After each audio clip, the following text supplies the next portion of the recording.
হোক, নরসিংদীর মাটি ও মানুষের আমাদের মাঝে উপস্থিত হয়েছেন বিএনপি করি পরিশেষে বন্ধুবান আলহাদাতুল মনিরুল বিসমিল্লাহির রহমানির রহিম অবস্থিত সম্মানিত সভাপতি সাবেক সফলমন্ত্রী সমন্বয়ন, আজকে আমরা এখানে দাঁড়িয়ে আমরা সবাই মিলে মিশে সভাপতি জনাব আলোক স্থায়ী কমিটির অন্যতম সদস্য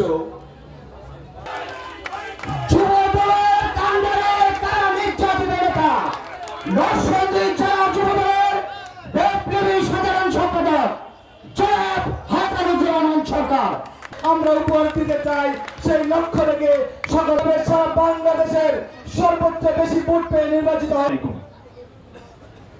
ইতিমধ্যে কারণে আমি বিনয়ের সাথে বলবো আপনাদেরকে, যারা যত বাংলাদেশের মানুষের প্রয়োজনীয়তা উপলব্ধি করে বাংলাদেশের যে প্রথম যে মানুষটি,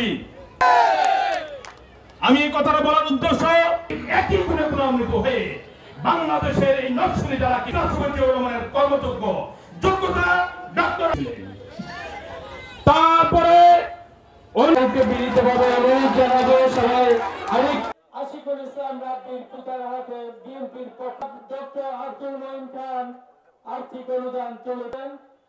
আর্থিক অনুদান বিএনপির পক্ষ থেকে জেলা কমিটির সম্মানিত সদস্য সাবেক পরিচালক নরসিংদী জেলা chamber of commerce and industry আওয়াজ মনির হোসেন বিবি মনির রাখেন।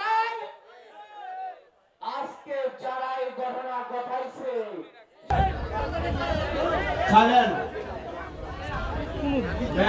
মহিন্দারের সাথে থাকেন, মহিন্দারের সাথে সর্বক্ষণ যিনি থাকেন সেই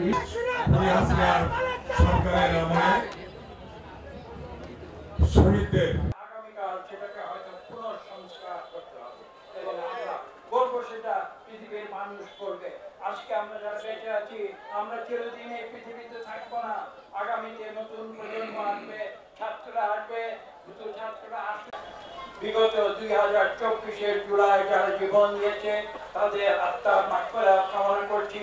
মহান আল্লাহ তাআলা তাদের উপরে রহমত নাযিল করুন, এই প্রার্থনা আমরা করছি। এবং পাশাপাশি যারা আহত হয়েছে আমরা তাদের প্রতি সজাগ দৃষ্টি রাখছি।